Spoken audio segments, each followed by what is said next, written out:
दोस्तों 5 अगस्त को बांग्लादेश की प्रधानमंत्री शेख हसीना को जान बचाकर भारत आना पड़ा। उनके बांग्लादेश छोड़ते ही गुस्साई भीड़ ने उनके घर पर धावा बोल दिया।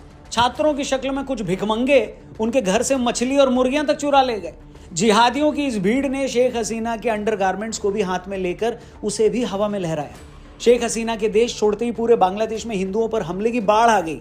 हिंदुओं पर अब तक 100 से ज्यादा हमले हो चुके हैं। सोशल मीडिया पर कई ऐसे वीडियोस वायरल हो रहे हैं जहां हिंदुओं के घर पर हमले किए जा रहे हैं, उनके घरों को आग लगाई जा रही है, कई जगह मंदिर तक फूंक दिए गए। इस बात की पूरी पॉसिबिलिटी है कि शेख हसीना के जाते ही बांग्लादेश में बेगम खालिदा जिया की बांग्लादेश नेशनल पार्टी और जमात जैसे कट्टरपंथी संगठन हावी हो जाएंगे। ये वो संगठन हैं जो कट्टर इस्लाम को फॉलो करते हैं, जो पाकिस्तान के इशारे पर काम करते हैं, जो शेख हसीना को इसलिए पसंद नहीं करते थे क्योंकि वो भारत की सपोर्टर थी। कुल मिलाकर शेख हसीना के बांग्लादेश का पीएम न रहने के बाद भारत के लिए जो कुछ गलत हो सकता था वो हो रहा है।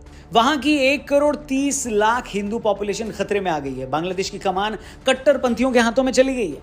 बांग्लादेश से लगने वाले भारत के 5 राज्यों की सिक्योरिटी भी खतरे में आ गई है। मगर बावजूद इसके भारत में बहुत सारे लोग शेख हसीना के बांग्लादेशी पीएम न रहने का ऐसे जश्न मना रहे हैं जैसे किसी बांग्लादेशी रिक्शे वाले की भारत में 5 करोड़ की लॉटरी लग गई हो। वाह।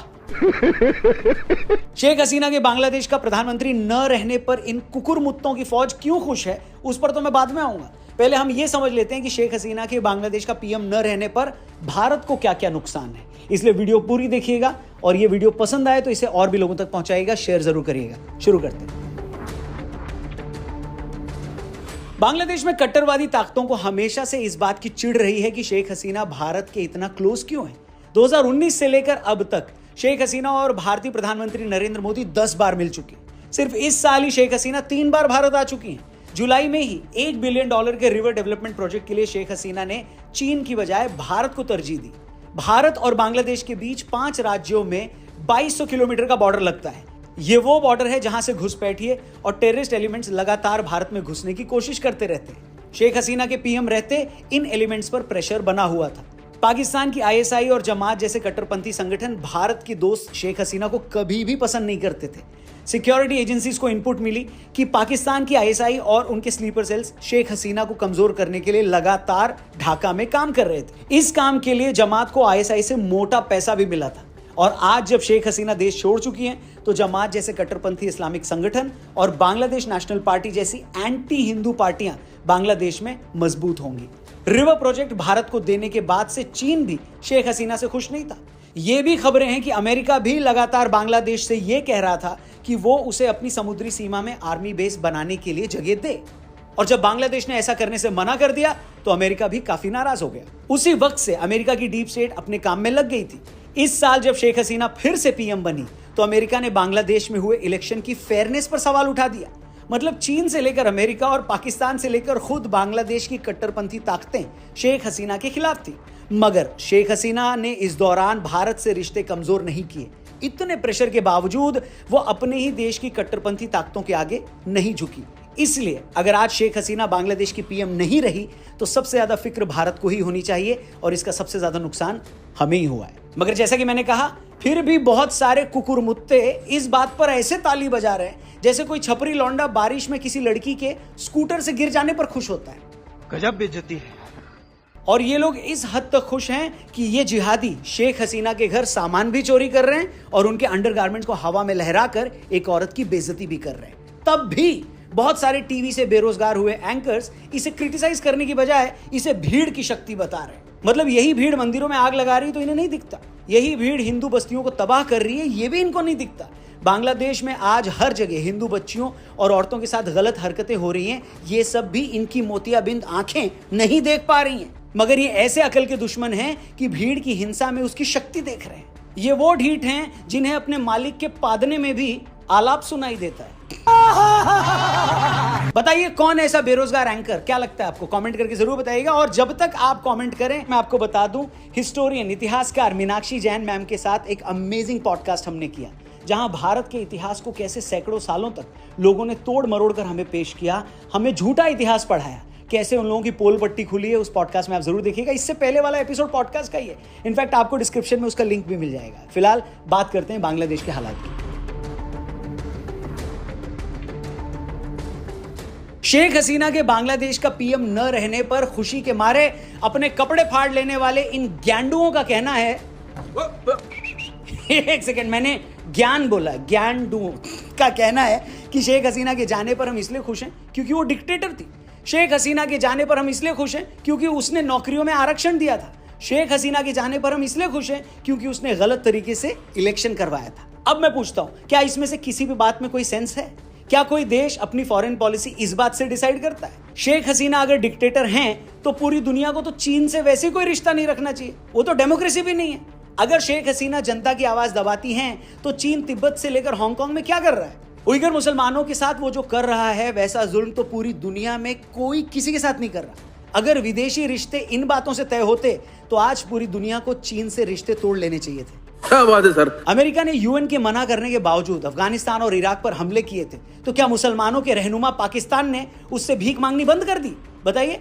आज इजराइल अपनी मर्जी के हिसाब से जब चाहे लेबनान से लेकर ईरान, सीरिया और गजा में हमले कर देता है, तो क्या पूरी दुनिया ने उससे रिश्ते तोड़ लिए?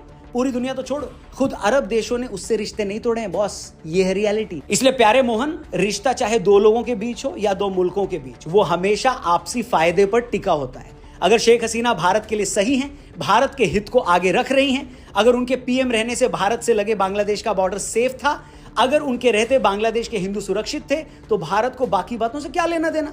उसी तरह भारत भी मेडिकल सुविधा के लिए बांग्लादेशियों को ई वीजा देता है, उनकी पुलिस को ट्रेनिंग भी देता है, नई ट्रेन और बस सेवा के लिए उसे चलाता है, सालों पुराने बॉर्डर डिस्प्यूट सॉल्व करता है, गंगा जल समझौते के लिए ज्वाइंट कमेटी बनाता है, तीस्ता नदी प्रोजेक्ट के लिए भारत से एक टीम बांग्लादेश भेजता है। तो बताइए, बांग्लादेश को उससे क्या प्रॉब्लम है? और इल्जाम तो किसी पर कोई भी लगा सकता है बॉस। बड़ा सिंपल काम है। आप कह रहे हो कि बांग्लादेश में इलेक्शन फेयर नहीं हुए इसलिए लोग गुस्से में थे। अरे भाई, शेख हसीना की आवामी लीग को 300 में से 240 सीटें मिली थी, तो आप ये कहना चाह रहे हैं कि उन्होंने 240 सीटों पर धांधली कर ली और इसलिए उनके खिलाफ जो हिंसा हुई वो जस्टिफाइड थी। अब ये सेम लॉजिक तो ये लोग भारत में भी दे देते हैं। भारत में भी इलेक्शन से पहले ईवीएम के नाम पर इतनी छाती कूटी गई कि उसकी आवाज से 6 महीने में 50 बार तो कुंभकर्ण की भी नींद टूट गई। मगर इलेक्शन के बाद जब इंडी गठबंधन को 225 सीटें आ गई तो ईवीएम छाती कूट गैंग शर्म के मारे गटर में छिप गया। बोलिए। अरे बाप रे, ये तो धोती खोल रहा है। और फ्री एंड फेयर इलेक्शन ही अगर किसी देश से रिश्ते रखने का पैमाना है तो पाकिस्तान से बड़ा चुनावी फ्रॉड पूरी दुनिया में कहां होगा, जहां सबसे ज्यादा सीटें जीतने वाली पीटीआई के लीडर इमरान खान आज भी जेल में है। हमने तो भारत में कभी नहीं सुना कि हमें पाकिस्तान से कभी बात नहीं करनी चाहिए क्योंकि वहां पर फेयर इलेक्शन नहीं होते। इनफैक्ट भारत ने तो तब भी पाकिस्तान से बात की थी जब वहां मुशर्रफ जैसा तानाशाह कुर्सी पर बैठा था, वो मुशर्रफ जिसके चलते भारत को करगिल जैसा युद्ध लड़ना पड़ा था। हम तो आज भी मालदीव के उस राष्ट्रपति मोइजू से रिश्ता रखे हुए हैं जो इंडिया आउट कैंपेन चलाकर मालदीव का राष्ट्रपति बना।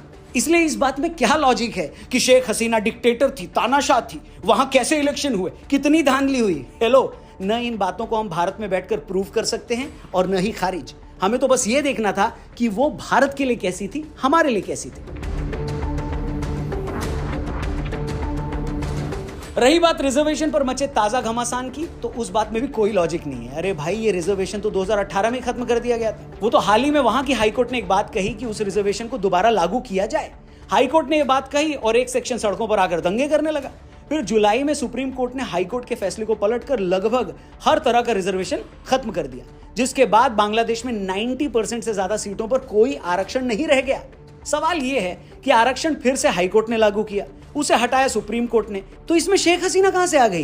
ये गड़बड़ है बाबा। हैरानी यह है कि जुलाई के आखिरी हफ्ते में सुप्रीम कोर्ट ने जब आरक्षण खत्म कर दिया था तो उसके बाद तो शेख हसीना के खिलाफ चल रहा आंदोलन भी बंद हो जाना चाहिए था, लेकिन अगस्त में वो फिर शुरू हो गया। इस पर स्टूडेंट्स की शक्ल में छिपे जिहादी नई डिमांड लेकर सड़क पर आ गए। ठीक वैसे ही जैसे किसान आंदोलन के टाइम कुछ लोग सड़कों पर आए तो फार्म बिल को लेकर थे, लेकिन इनमें से कुछ लोग उस आंदोलन में खालिस्तान के झंडे फहराने लगे। अब एंटी फार्म लॉ आंदोलन अचानक से कुछ लोगों के लिए प्रो खालिस्तान आंदोलन कैसे बन गया, ये सभी को पता है। बताइए। बात तो सही है। इसी तरह बांग्लादेश में रिजर्वेशन का विरोध कर रहे काफी छात्रों को, स्टूडेंट्स को न आरक्षण से मतलब था और न ही किसी और चीज से। वो पूरा हिंसक आंदोलन शेख हसीना को हटाने की साजिश थी। अब इस साजिश में बांग्लादेश के लोकल एलिमेंट्स के अलावा अमेरिका का डीप स्टेट भी शामिल हो सकता है, चीन भी, और पाकिस्तान का आईएसआई तो था ही। मगर ये मत कहिए कि ये स्टूडेंट्स का कोई स्पॉन्टेनियस मूवमेंट था। छात्रों की शक्ल में जो भी थे वो एक खास पार्टी और संगठन के ही लोग थे, ये क्लियर है। तो बॉस, भारत को शेख हसीना के जाने से क्या नुकसान हुआ, हमने आपको वो बताया। शेख हसीना को लेकर भारत के कुछ कुकुरमुत्तों की क्या शिकायत है, क्या कंप्लेंट है और उस शिकायत में कितना दम है, हमने आपको वो भी समझाया। अब आते हैं उस बात पर कि फिर से ये कुकुरमुत्ते शेख हसीना के जाने पर इतना खुश क्यों हैं। दरअसल इन कुकुरमुत्तों की खुशी बड़ी साफ है, वेरी क्लियर। जब भी दुनिया में किसी चुनी गई सरकार के खिलाफ कोई आंदोलन होता है, जहां जनता राष्ट्रपति या प्रधानमंत्री के घर घुसकर सामान फेंकती है, चुराती है, ऐसा करके वो हिंसक भीड़ उस देश के मुखिया को डराती है, तो भारत में बैठे कई लोग भी सपने देखने लगते हैं। उन्हें लगता है कि सेंटर में बैठी जिस सरकार को हम पसंद नहीं करते, जिस सरकार को अपने इतने प्रोपेगेंडा के बावजूद हम उखाड़ नहीं पा रहे, इस सरकार के साथ भी यही होना चाहिए। इसलिए ये लोग किसी भी डेमोक्रेटिक तरीके से चुनी सरकार के तख्ता पलट का जश्न मनाते हैं, उसे सेलिब्रेट करते हैं। ये लोग तब भी खुश थे जब श्रीलंका में ऐसा हुआ था, और ये लोग आज भी खुश हैं जब बांग्लादेश में ऐसा हो रहा है। इसीलिए अगर भीड़ शेख हसीना के घर में घुसकर उनका सामान भी चुराती है, तो भारत में बैठे कुछ पूर्व टीवी बेरोजगार पत्रकार उसे जस्टिफाई करते हैं। ऐसी हरकतों को जस्टिफाई करके वो एक तरह से भारत में बैठे कट्टरपंथी एलिमेंट्स को ये मैसेज देते हैं कि तुम भी ऐसा कर सकते हो, ये पूरी तरह से जायज है, आज तुम भी दबाए जा रहे हो। यानी ये लोग उस भीड़ तक एक मैसेज पहुंचाते हैं कि देखो प्यारों, पूरी दुनिया में सताए हुए लोग सरकारों को उखाड़ कर फेंक रहे हैं और तुम अभी तक टीवी पर नचबलिए देख रहे हो। जाओ जाओ, अपने जैसे 50-100 और सिरफिरों को इकट्ठा करो और बोल दो सरकार पर हमला। कुछ भी। सरकार को उखाड़ फेंकने की इस हवाई हसरत में ये लोग इस हद तक अंधे हो चुके हैं कि शेख हसीना के बांग्लादेशी पीएम न रहने पर भारत के साथ सिर्फ और सिर्फ बुरा होगा, ये इनको समझ नहीं आ रहा है। वहां के लाखों हिंदू खतरे में आ जाएंगे, पाकिस्तानी एलिमेंट्स वहां अपनी जड़ें जमा लेगा, बांग्लादेश से लगे भारत के बॉर्डर से घुसपैठ बढ़ सकती है, चीन भी बांग्लादेश को अपने पाले में ले लेगा। इन कुकुरमुत्तों को इनमें से कुछ दिखाई नहीं देता।